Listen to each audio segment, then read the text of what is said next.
So guys, jadi di video kali ini aku mau ngobrolin tentang beberapa hal yang aku sadarin saat aku masuk usia 29 tahun.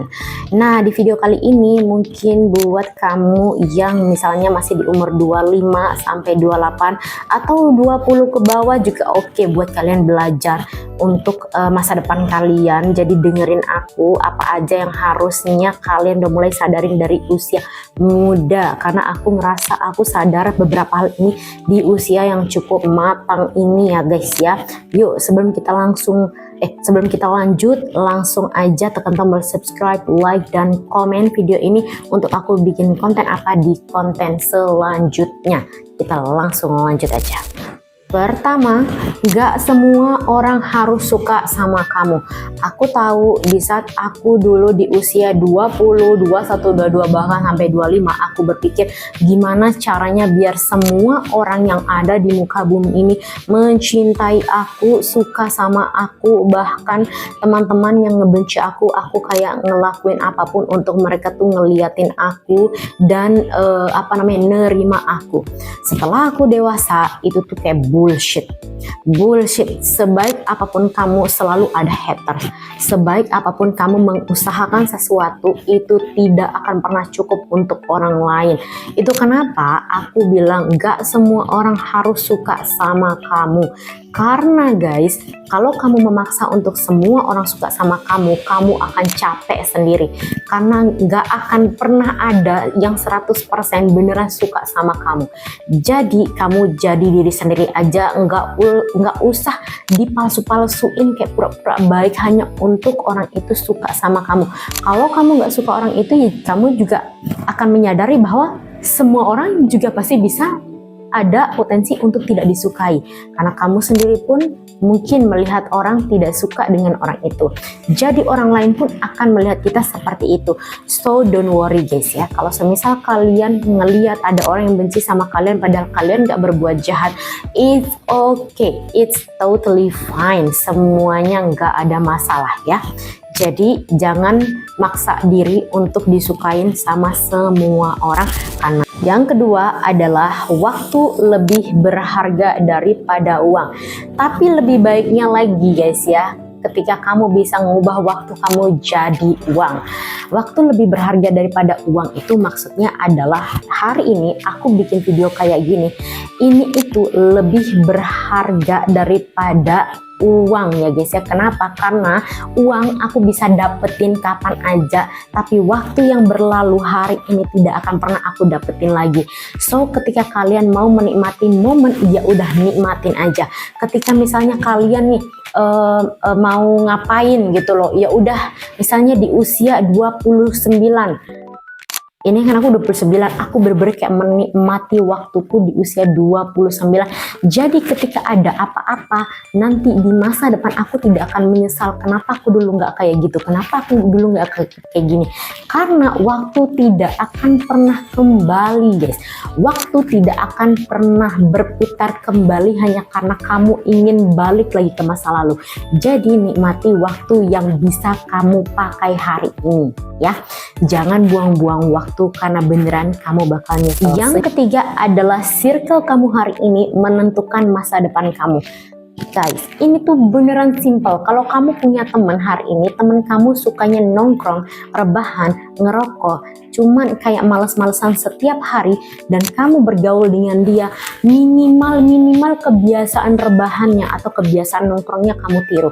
Kenapa? Circle itu bakal menentukan gimana kamu di masa depan. Ya karena memang itulah seperti itulah kamu akan jadi gitu loh. Karena kamu gak akan jauh-jauh kecuali kamu berpisah dari mereka, kecuali kamu membuat jarak dari mereka, baru kamu akan berbeda.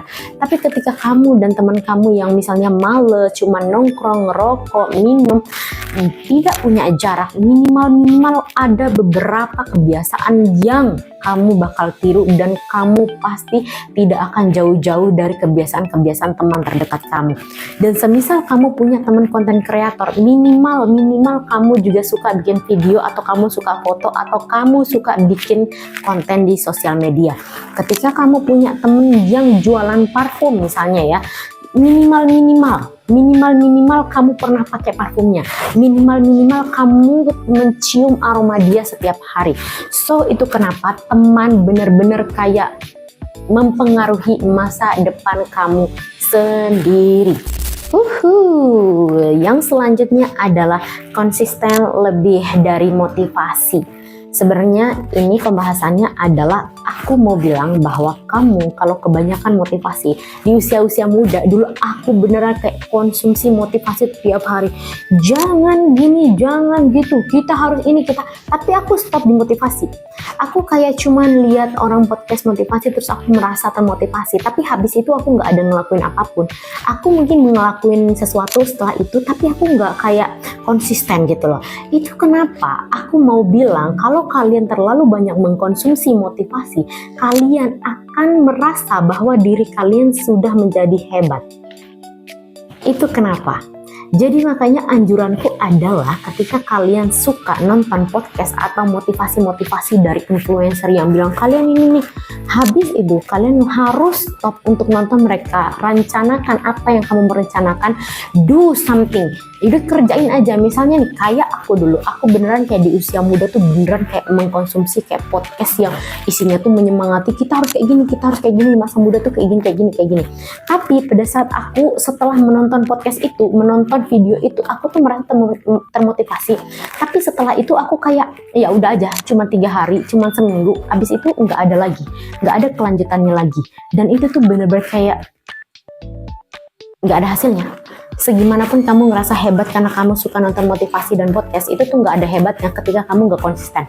Makanya kenapa aku bilang konsisten itu lebih dari motivasi. Ketika kamu nggak termotivasi tapi kamu tetap jalan, kamu tetap misalnya kamu udah plan nih, misalnya mau bikin video YouTube, ya udah kamu bikin video YouTube meskipun seminggu, sebulan, tapi tetap konsisten, tetap gitu.